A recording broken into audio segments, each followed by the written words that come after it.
Dosa yang dilakukan suamiku dan adik kandungku, aku tak terima akan aku balas perbuatan kalian. Hujan turun deras malam itu. Suara gemericik air dari atap rumah berbaur dengan detak jantungku yang terasa semakin cepat. Aku duduk di sudut kamar, memeluk lutut sambil menahan sesak di dada. Pandanganku tertuju pada selembar foto keluarga yang tergeletak di lantai. Wajahku di tengah dengan senyum lebar diapit Randy, suamiku, dan Maya, adik kandungku. Aku mengingat hari itu, hari ketika segalanya masih terasa sempurna. Namun, senyum itu kini hanya terasa seperti ejekan. Betapa ironisnya, kebahagiaan yang pernah kuanggap abadi, ternyata menyimpan duri tajam yang tak kusangka akan menghancurkan hidupku. Semua bermula ketika Maya datang ke rumahku 6 bulan lalu. Ia baru saja lulus kuliah dan belum mendapatkan pekerjaan. Sebagai kakak, aku merasa bertanggung jawab membantunya memulai kehidupan yang lebih baik. Rumah ini terbuka untuknya, begitu pikirku waktu itu. Aku bahkan merasa senang karena kehadiran Maya membuat rumah terasa lebih hidup. Maya adalah gadis ceria yang selalu membawa tawa kemanapun ia pergi. Semua orang menyukainya, termasuk Randy. Aku tidak pernah merasa curiga dengan kedekatan mereka. Maya adalah adikku, dan Randy adalah suamiku, 2 orang yang paling aku percayai di dunia ini. Awalnya kehadiran Maya tidak menimbulkan masalah. Ia membantu pekerjaan rumah saat aku sibuk bekerja. Hubungan kami tetap harmonis, bahkan lebih baik dari sebelumnya. Tapi perlahan-lahan, aku mulai merasakan sesuatu yang ganjil. Randy yang biasanya perhatian kepadaku mulai berubah. Ia lebih sering pulang larut malam dengan alasan pekerjaan yang menumpuk. Aku percaya, meski hatiku mulai merasakan kegelisahan yang tak bisa dijelaskan. Suatu hari, aku memutuskan untuk pulang lebih awal dari kantor. Aku merasa ada sesuatu yang tidak beres, meskipun aku tidak tahu apa. Saat membuka pintu rumah, aku mendengar suara tawa dari ruang tamu. Tawa Maya dan Randy. Aku mendekat dengan perlahan, dan saat itulah aku melihat mereka duduk berdua di sofa. Tidak ada yang salah pada awalnya, tetapi cara Randy memandang Maya itu bukan pandangan biasa. Hatiku berdebar keras, tapi aku menahan diri untuk tidak berpikiran buruk. "Apa yang kalian lakukan?" tanyaku sambil tersenyum, mencoba menutupi rasa cemburu yang mulai muncul. Maya menoleh dengan cepat, sedikit gugup. "Kak, kamu sudah pulang? Aku tadi cuma ngobrol sama Mas Randy soal pekerjaan." Randy mengangguk, ekspresinya tenang. "Iya, aku kasih Maya saran soal karier. Dia kan sedang bingung mencari kerja." Aku mencoba percaya pada kata-kata mereka, meskipun hati kecilku mulai menjerit. Hari-hari berlalu, dan aku semakin sering menemukan alasan-alasan yang membuatku meragukan mereka. Maya mulai mengenakan pakaian yang lebih mencolok di rumah. Ia sering menghabiskan waktu lebih lama di dapur bersama Randy saat aku sedang sibuk. Setiap kali aku mencoba mendekati mereka, suasana mendadak berubah canggung. Kecurigaanku mencapai puncaknya ketika suatu malam aku terbangun dan mendapati tempat tidur di sebelahku kosong. Randy tidak ada di kamar.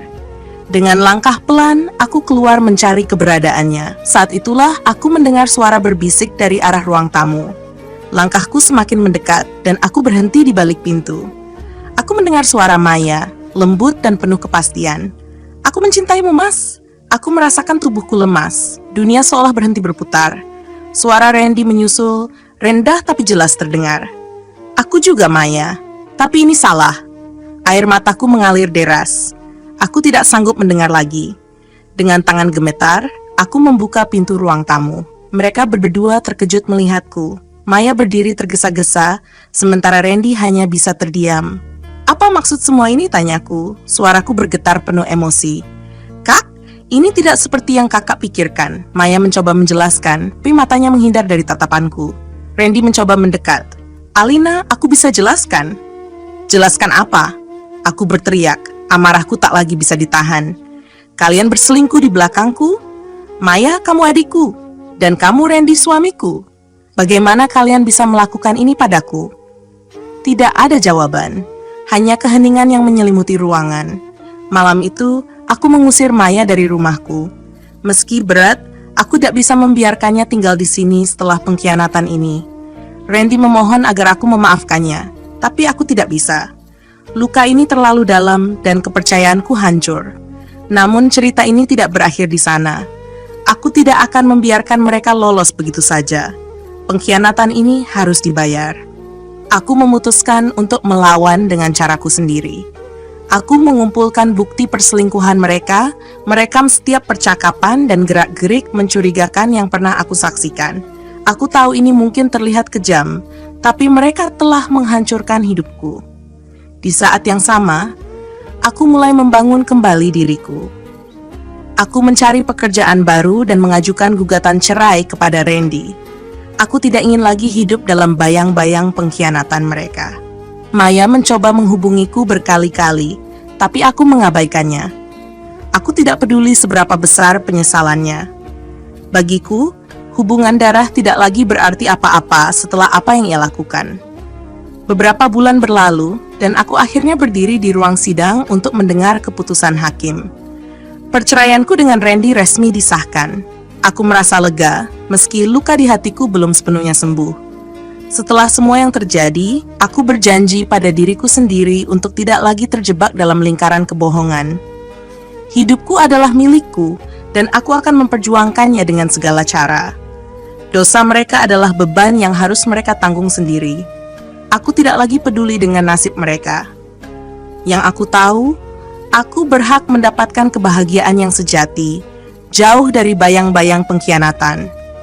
Dan di bawah langit yang kini cerah, aku melangkah maju, meninggalkan semua luka di masa lalu. Sebab aku tahu, meski mereka mengkhianatiku, aku masih memiliki kekuatan untuk bangkit dan memulai kembali. Setelah perceraianku resmi, aku pikir semuanya akan kembali tenang. Namun, hidup sepertinya masih ingin mengujiku. Suatu malam, Maya datang ke rumahku. Ia berdiri di depan pintu dengan wajah yang terlihat lebih kurus dan lelah. Matanya sembab, seperti habis menangis sepanjang malam. "Alina, tolong dengarkan aku. Aku menyesal," katanya dengan suara parau. Aku memandangnya tajam. Ada begitu banyak kata yang ingin aku lontarkan, tapi aku menahan diri. Aku tidak ingin terlihat lemah di depannya. "Apa yang mau kamu jelaskan, Maya? Penyesalanmu tidak akan menghapus apa yang sudah kamu lakukan." "Aku tahu," katanya, suaranya pecah. "Tapi aku hancur, Kak. Randy, dia meninggalkanku. Setelah aku pergi dari rumahmu, dia tidak lagi peduli padaku. Aku kehilangan segalanya." Aku tertawa kecil, sinis. "Oh, jadi sekarang kamu ingin aku merasa kasihan? Kamu sendiri yang memilih jalan itu, Maya. Kamu menghancurkan kepercayaan seorang kakak, mencuri suami orang, dan sekarang kamu ingin belas kasihan?" Maya menangis. Air matanya mengalir deras. "Aku hanya ingin Kak Alina tahu aku benar-benar menyesal. Aku tidak punya siapa-siapa lagi." Aku terdiam. Sebagian kecil hatiku merasa kasihan padanya, tapi luka yang ia tinggalkan terlalu dalam untuk dimaafkan begitu saja. "Kamu harus pergi, Maya," kataku akhirnya. "Aku sudah cukup menderita karena ulahmu. Jangan kembali lagi ke hidupku." Maya terisak, tapi ia tidak berdebat. Ia melangkah pergi dengan lemah. Tubuhnya terlihat rapuh di bawah cahaya lampu jalan. Aku menutup pintu dengan perasaan campur aduk.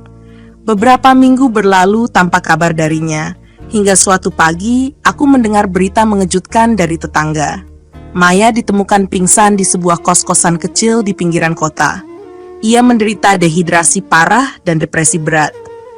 Tetangganya yang menemukannya segera membawanya ke rumah sakit. Aku diliputi rasa bersalah yang tak bisa dijelaskan. Meskipun aku merasa ia pantas menerima akibat dari perbuatannya, aku tidak pernah menginginkan hal seperti ini terjadi padanya. Dengan hati berat, aku memutuskan untuk mengunjungi Maya di rumah sakit. Ketika aku masuk ke kamarnya, ia terbaring lemah di tempat tidur. Wajahnya pucat. Ia menoleh perlahan ketika melihatku, dan air mata langsung menggenang di matanya. "Kak Alina," katanya lemah, "aku pikir kamu tidak akan pernah datang." Aku duduk di kursi di sebelah tempat tidurnya, menatapnya tanpa berkata apa-apa. "Aku tidak tahu harus kemana lagi," lanjutnya. "Aku tidak punya siapa-siapa lagi di dunia ini." Hatiku mencelos. Bagaimanapun, Maya adalah adikku. Meskipun ia telah mengkhianatiku, aku tidak bisa sepenuhnya menghapus kenangan kami sebagai saudara. Aku hanya ingin tahu satu hal, Maya, kataku akhirnya. Kenapa kamu melakukannya? Kenapa kamu tega menghancurkan rumah tangga kakakmu sendiri? Ia menunduk, air matanya mengalir. Aku bodoh, Kak. Aku terlalu larut dalam perhatian Randy. Aku merasa dia mengerti aku lebih dari siapapun. Aku tahu itu salah, tapi aku tidak bisa berhenti. Aku menarik napas panjang, mencoba menahan emosi yang membuncah di dadaku. Maya, kamu tahu apa yang kamu lakukan telah menghancurkan hidupku. Kamu tahu itu kan? Ia mengangguk, menangis semakin keras. Aku tahu, Kak. Aku tahu dan aku menyesal setiap hari. Kalau aku bisa mengulang waktu, aku tidak akan pernah melakukan itu. Aku terdiam. Ada begitu banyak kemarahan, rasa sakit, dan kebencian yang ingin aku luapkan. Tapi melihat Maya dalam kondisi seperti ini membuatku merasa semua itu sia-sia. Penyesalanmu tidak akan mengubah apapun, kataku akhirnya. Tapi kalau kamu benar-benar ingin menebus kesalahanmu, buktikan dengan tindakan. Bangun hidupmu kembali dan jangan pernah mengganggu hidupku lagi. Ia mengangguk lemah dan aku pergi meninggalkannya di sana. Namun, masalah belum selesai. Beberapa hari kemudian, aku mendapat telepon dari seorang teman lama.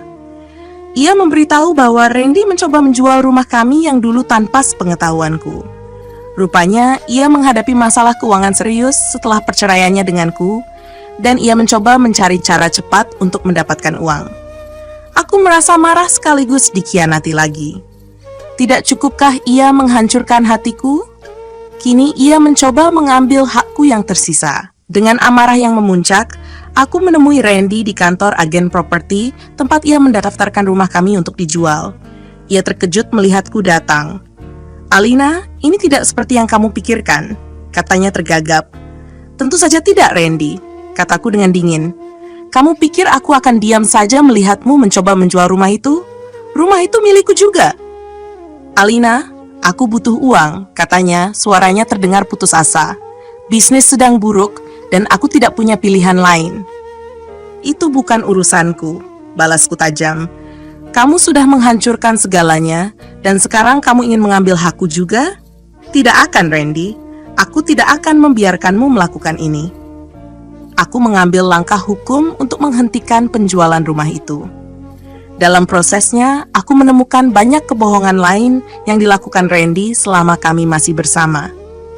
Uangnya habis karena berjudi dan berhutang, sesuatu yang ia sembunyikan dariku selama bertahun-tahun. Semakin banyak fakta yang terungkap, semakin aku sadar bahwa aku telah membuat keputusan yang tepat meninggalkannya. Hidupku perlahan mulai kembali normal. Aku fokus pada pekerjaanku, membangun kembali hidupku dari awal. Meskipun luka di hatiku masih ada, aku belajar untuk tidak membiarkannya menguasai diriku. Aku tidak tahu bagaimana nasib Randy atau Maya sekarang, dan jujur saja, aku tidak peduli. Mereka telah membuat pilihan mereka, dan aku telah membuat pilihanku. Kini, aku berjalan dengan kepala tegak, siap menghadapi apapun yang akan datang. Sebab aku tahu, aku lebih kuat dari semua pengkhianatan yang pernah melukai hatiku.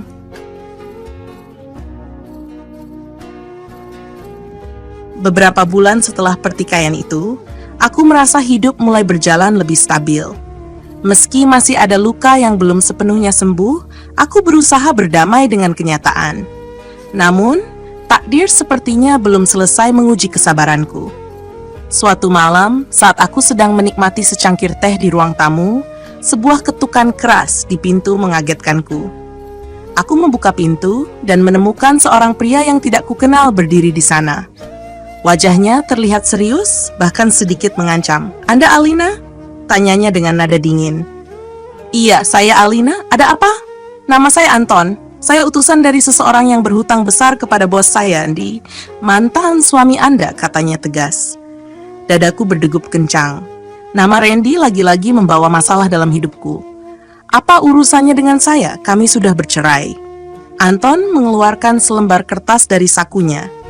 "Menurut catatan kami, rumah yang Anda tempati sekarang pernah digunakan Randy sebagai jaminan hutangnya. Karena hutang itu belum dibayar, bos saya ingin mengambil alih properti ini." Aku terkejut. Lututku terasa lemas. Itu tidak mungkin. Rumah ini masih atas nama saya juga. Tentu saja, Bu Alina. Tapi hukumannya sederhana. Kalau Randy tidak melunasi hutangnya, kami akan menyita rumah ini. Anda mungkin ingin menghubungi dia secepatnya. Anton pergi setelah mengatakan itu, meninggalkanku dalam kebingungan dan ketakutan. Aku tidak tahu bagaimana Randy bisa sampai sejauh ini. Tapi yang jelas, masalah ini menyeretku kembali ke pusaran hidupnya yang penuh kehancuran. Aku mencoba menghubungi Randy ke nomor terakhir yang kutahu, tapi tidak ada jawaban. Bahkan beberapa teman lamanya yang kukenal pun mengaku sudah kehilangan kontak dengannya. Dalam kepanikan, aku memutuskan untuk mendatangi kantor hukum untuk meminta bantuan. Pengacaraku menjelaskan bahwa kasus ini rumit karena ada dokumen yang menunjukkan bahwa Randy benar-benar menggunakan rumah itu sebagai jaminan. Hari-hariku berubah menjadi perjuangan melawan waktu. Aku harus mempertahankan rumah ini karena ini satu-satunya tempat yang aku miliki. Namun, setiap usaha untuk melacak Randy hanya membawaku ke jalan buntu. Hingga suatu sore, aku menerima telepon dari nomor tak dikenal. Di seberang sana, terdengar suara Maya. Kak Alina, aku tahu ini akan terdengar aneh, tapi aku harus bertemu denganmu. Aku tahu sesuatu tentang Randy. Meski ragu, aku setuju untuk bertemu dengannya di sebuah kafe kecil di pusat kota. Ketika aku tiba, Maya sudah menungguku di sana. Wajahnya masih pucat dan kurus, tapi kali ini ada tekad di matanya yang berbeda. Terima kasih sudah mau bertemu, katanya dengan suara pelan. Apa yang kamu tahu, Maya? Aku tidak punya waktu untuk basa-basi, kataku tanpa basa-basi. Maya menunduk sejenak, lalu menarik napas panjang. Aku tahu di mana Randy. Dia tinggal di sebuah apartemen kecil di pinggiran kota. Setelah dia meninggalkanku, aku diam-diam mengawasinya. Aku tahu ini gila, tapi aku tidak bisa melupakannya begitu saja.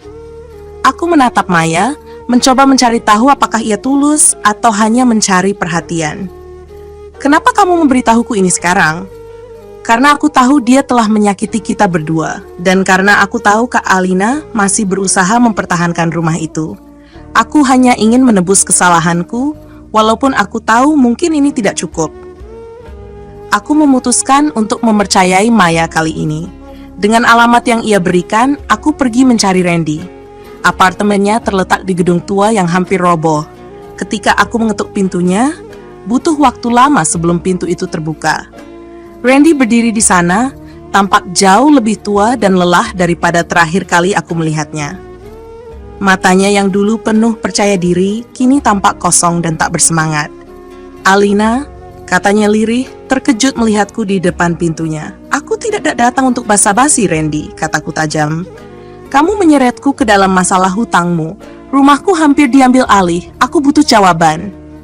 Randy tertunduk. Aku tidak tahu harus mulai dari mana. Hidupku hancur setelah perceraian kita, Alina. Aku kehilangan semuanya dan aku mencoba bertahan, tapi apa? Aku memotongnya dengan suara tinggi. Itu bukan alasan untuk menyeretku ke dalam kehancuranmu. Kamu tahu rumah itu adalah satu-satunya yang aku miliki. Randy menghela napas panjang. Aku tidak punya uang untuk melunasi hutang itu. Tapi aku punya dokumen yang bisa membantu membatalkan klaim mereka. Mereka memalsukan beberapa tanda tanganku untuk memperkuat posisi mereka. Apa maksudmu? Tanyaku terkejut. Aku sudah menyelidikinya, tapi aku tidak punya keberanian untuk melawan mereka sendiri. Aku terlalu takut, Alina. Tapi jika kamu mau, aku akan menyerahkan dokumen itu padamu. Aku memandangnya dengan perasaan campur aduk. Di satu sisi, aku marah padanya. Tapi di sisi lain, aku melihat seseorang yang benar-benar terpuruk, jauh dari pria yang dulu pernah aku cintai. Kamu harus menyerahkan dokumen itu sekarang, kataku akhirnya. Randy mengangguk lemah, mengambil setumpuk kertas dari laci kecil di kamarnya. Aku menerima dokumen itu, merasa sedikit lega bahwa ada harapan untuk menyelamatkan rumahku. Aku meninggalkan apartemen itu tanpa menoleh ke belakang. Meski aku merasa lega telah mendapatkan apa yang aku butuhkan, aku juga merasa ada bagian dari diriku yang benar-benar telah menutup pintu untuk masa lalu ini. Dengan bukti di tangan, aku mengajukan gugatan ke pengadilan. Setelah proses yang panjang dan melelahkan, aku akhirnya berhasil membatalkan klaim mereka atas rumahku. Hari itu, aku berdiri di halaman rumahku, memandang bangunan yang menjadi saksi dari semua kesedihan dan perjuanganku. Aku tahu hidupku tidak akan pernah sama lagi, tapi aku juga tahu bahwa aku telah melewati badai terburuk. Aku memutuskan untuk meninggalkan masa lalu sepenuhnya. Tidak ada lagi Randy, tidak ada lagi Maya dalam hidupku. Ini adalah awal yang baru, awal yang aku ciptakan untuk diriku sendiri, sebab aku tahu aku layak mendapatkan kebahagiaan.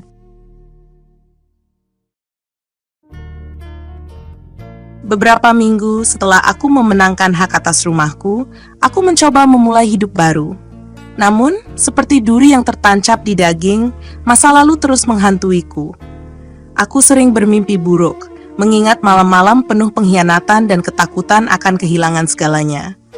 Pagi itu, aku duduk di dapur sambil menatap cangkir kopi yang mengepulkan uap. Pikiran-pikiranku melayang pada Maya dan Randy. Apakah mereka benar-benar telah keluar dari hidupku? Atau, seperti badai yang mereda sementara, mereka akan kembali dengan kekacauan baru? Tiba-tiba, dering ponselku memecah keheningan. Nomor tak dikenal lagi. Dengan enggan, aku mengangkatnya. Alina, suara di seberang terdengar berbisik, seperti takut didengar orang lain.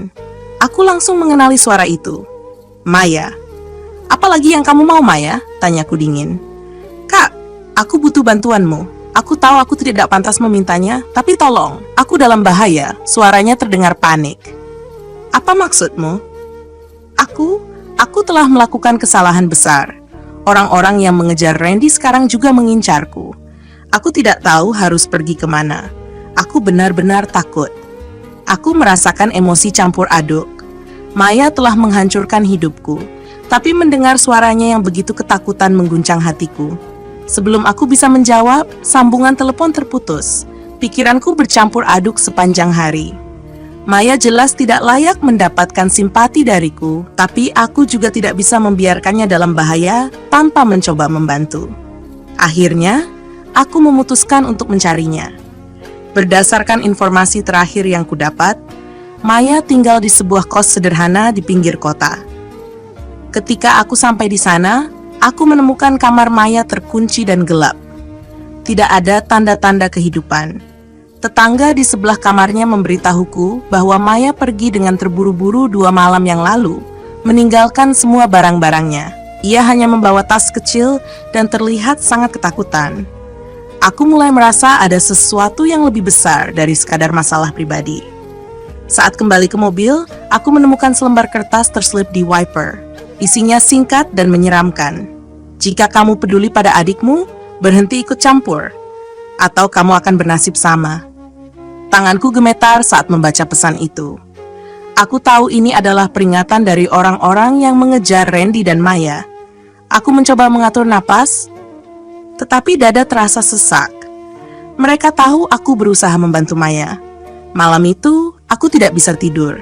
Aku merasa diawasi seperti setiap suara di luar rumah adalah ancaman yang semakin mendekat. Aku mencoba menghubungi nomor Maya lagi, tetapi tidak ada jawaban. Keesokan harinya, aku memutuskan untuk melaporkan ancaman ini ke polisi. Tapi seperti yang sudah kuduga, mereka tidak terlalu peduli. Kami akan menyelidiki, kata petugas dengan nada datar. Aku tahu mereka tidak akan bergerak kecuali ada sesuatu yang lebih serius terjadi. Sore harinya, teleponku kembali berbunyi. Kali ini nomor Maya. Aku menjawabnya dengan cepat. Maya, di mana kamu? Tanyaku langsung. Aku di sebuah tempat aman, katanya terbata-bata. Tapi aku tidak bisa tinggal lama di sini. Kak, aku menemukan sesuatu yang bisa menghentikan mereka. Sesuatu yang Randy tinggalkan. Apa maksudmu? Dokumen lain, Kak. Ini berisi daftar semua transaksi gelap yang pernah dia lakukan. Mereka tidak hanya mengejar Randy karena hutang, dia juga menyimpan bukti yang bisa menyeret mereka ke penjara. Aku menemukan dokumen itu di apartemennya sebelum aku pergi. Aku terdiam. Jika yang dikatakan Maya benar, ini bisa menjelaskan mengapa semuanya semakin kacau. Kak, aku akan memberimu dokumen ini. Tapi aku butuh bantuanmu untuk keluar dari kota. Maya memohon. Maya, kamu sadar ini bisa membahayakan kita berdua kan? Tanyaku, meskipun aku tahu jawabannya sudah jelas. Aku tidak punya pilihan lain, Kak. Mereka tidak akan berhenti sampai mereka mendapatkan dokumen ini. Atau sampai aku mati, jawabnya lirih. Aku tahu ini gila, tapi aku tidak bisa membiarkan Maya menghadapi ini sendirian. Aku mengatur pertemuan dengannya di sebuah kafe kecil di luar kota malam itu. Saat aku tiba, Maya sudah menungguku dengan tas kecil di tangannya. Wajahnya terlihat lelah, tetapi ada semangat baru dalam matanya. Aku tidak tahu harus bagaimana mengucapkan terima kasih, Kak, katanya sambil menyerahkan tas itu padaku. Namun, sebelum aku bisa merespons, dua pria tinggi dengan jaket kulit masuk ke kafe. Mereka menatap langsung ke arah kami. Maya, mereka di sini, bisikku panik. Tanpa berpikir panjang, aku menarik Maya keluar melalui pintu belakang. Kami berlari sejauh mungkin, tapi langkah mereka semakin dekat. Di jalan gelap itu, aku merasa seolah-olah napas mereka ada di tengkukku. Saat kami hampir kehilangan harapan, sebuah mobil polisi yang sedang berpatroli melintas. Aku melambai panik, dan mereka segera berhenti. Pria-pria itu langsung menghilang ke dalam kegelapan. Di kantor polisi, aku menyerahkan dokumen yang diberikan Maya. Setelah membaca isinya, polisi terlihat lebih serius. Mereka berjanji akan melindungi kami dan menyelidiki kasus ini lebih dalam. Malam itu, untuk pertama kalinya dalam waktu yang lama, aku merasa sedikit lega. Meskipun jalan ini masih panjang, aku tahu aku telah melakukan hal yang benar. Maya dan aku duduk berdampingan di ruang tunggu kantor polisi. Dia memegang tanganku, sesuatu yang sudah lama tidak ia lakukan. "Kak Alina," katanya pelan. "Aku tahu aku tidak pantas mendapatkan maafmu, tapi terima kasih sudah menyelamatkanku." Aku tidak menjawab, hanya memandangnya dengan tatapan yang penuh makna. Di tengah semua luka dan pengkhianatan, aku menyadari satu hal. Keluarga, bagaimanapun, adalah sesuatu yang tidak pernah benar-benar bisa kita tinggalkan. Namun ini bukan akhir. Masalah dengan orang-orang itu masih jauh dari selesai. Tapi kali ini, aku tidak akan bersembunyi. Aku akan melawan. Dan aku akan memastikan bahwa Maya dan aku keluar dari kegelapan ini dengan selamat. Sebab aku telah belajar kekuatan seorang wanita yang disakti jauh lebih besar dari yang bisa mereka bayangkan.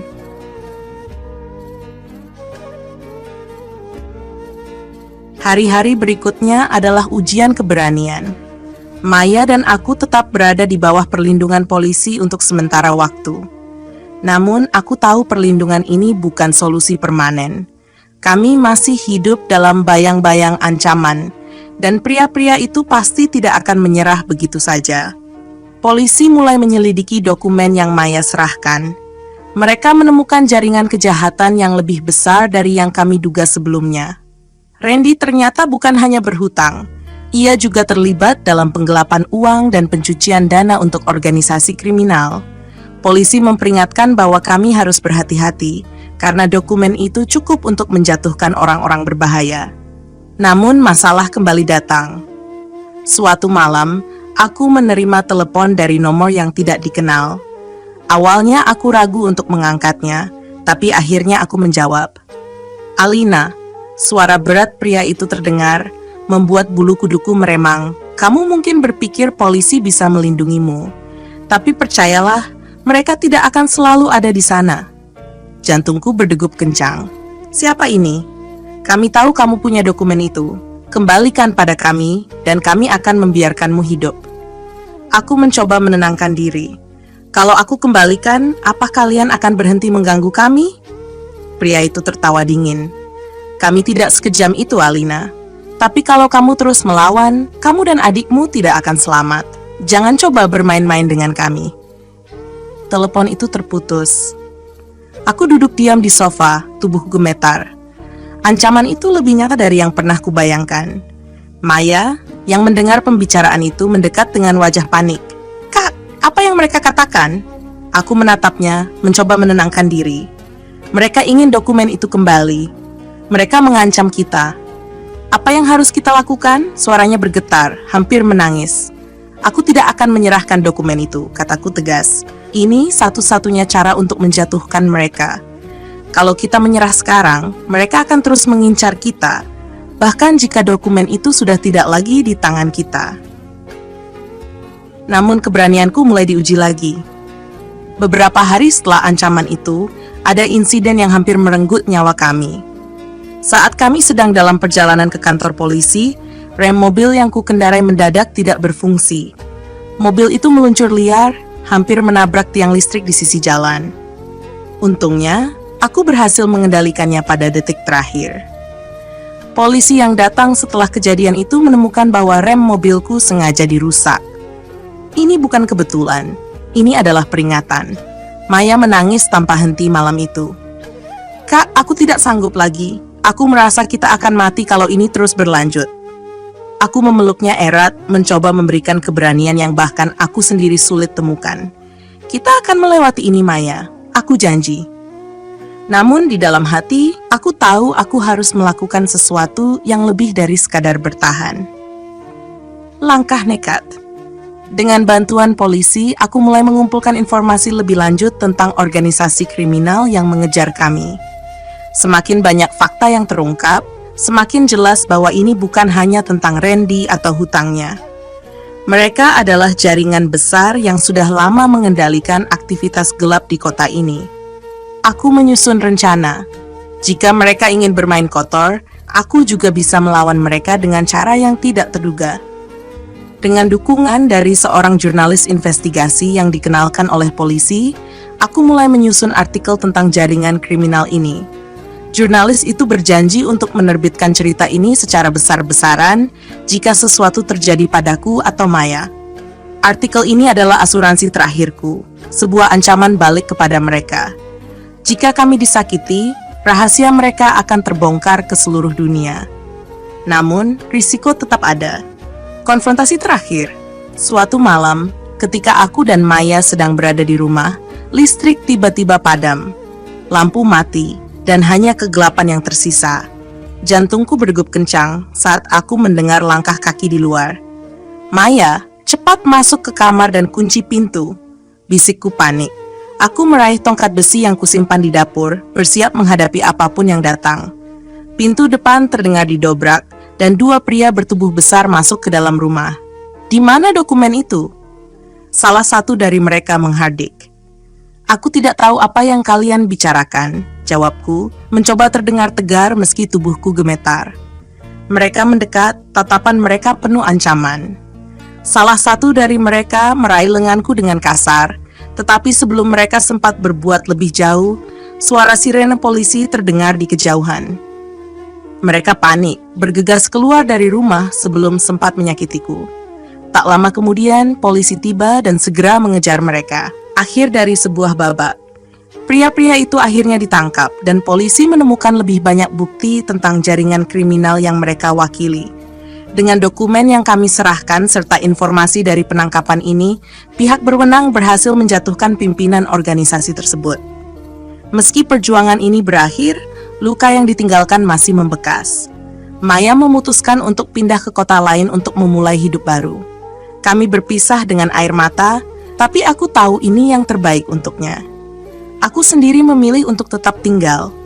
Rumah ini adalah simbol dari semua yang telah aku lalui. Sebuah tempat yang pernah penuh dengan kenangan pahit, tapi juga menjadi saksi kekuatanku untuk bangkit. Kini, aku berdiri di depan jendela, memandang matahari terbenam dengan perasaan lega. Masa lalu mungkin tidak bisa dihapus, tetapi aku telah belajar untuk berdamai dengannya. Setelah Maya pergi ke kota lain, rumah ini kembali sunyi.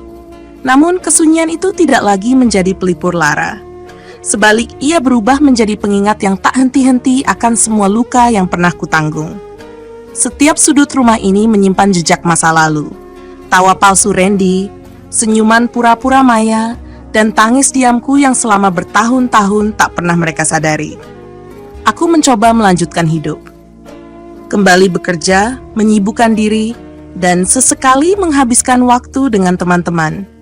Tapi setiap malam, saat semua lampu telah padam, kesepian datang menghampiri seperti teman lama yang tak diundang.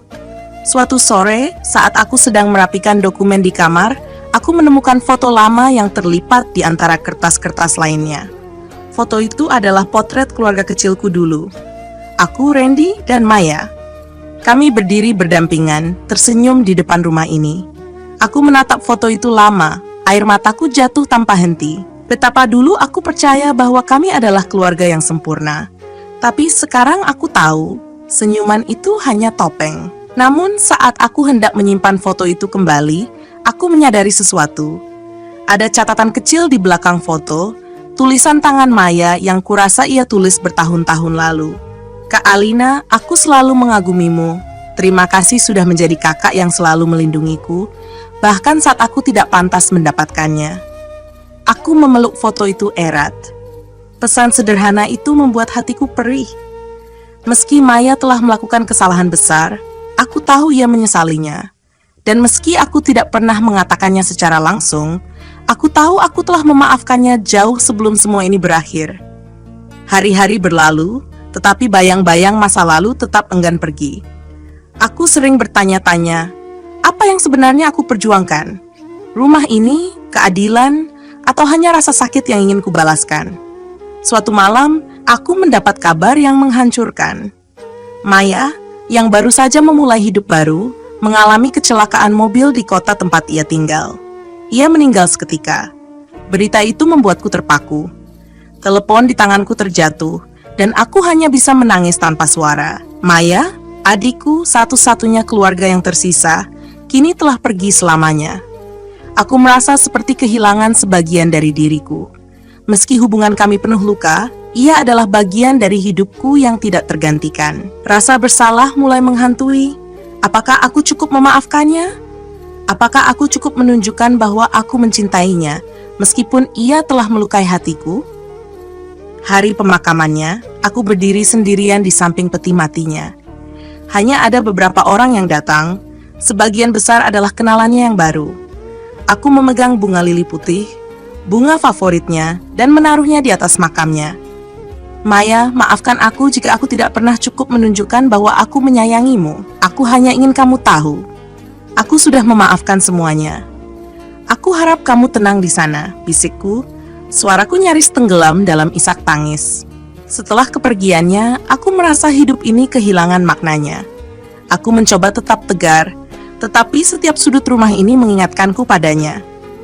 Foto keluarga yang dulu kutemukan kini berdiri di atas meja kecil di ruang tamu, menjadi pengingat bahwa cinta keluarga, meski penuh luka, adalah sesuatu yang abadi. Pada suatu malam, aku duduk sendirian di ruang tamu. Lampu redup dan hanya suara detik jam yang terdengar. Aku menatap foto itu lagi, tersenyum samar meski air mataku mengalir deras.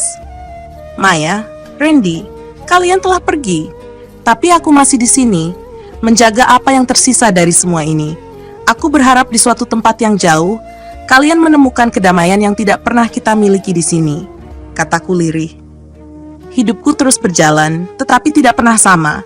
Setiap langkahku dipenuhi dengan rasa kehilangan, namun juga sebuah kesadaran bahwa cinta yang pernah ada, meski hancur berkeping-keping, tetap meninggalkan jejak yang tak terhapuskan. Aku tahu luka ini tidak akan pernah sembuh sepenuhnya. Tetapi di tengah kepedihan ini, aku menemukan satu hal yang pasti. Cinta sejati tidak pernah benar-benar hilang. Ia hanya berubah bentuk, menjadi kenangan yang akan terus hidup di dalam hati. Dan itu cukup.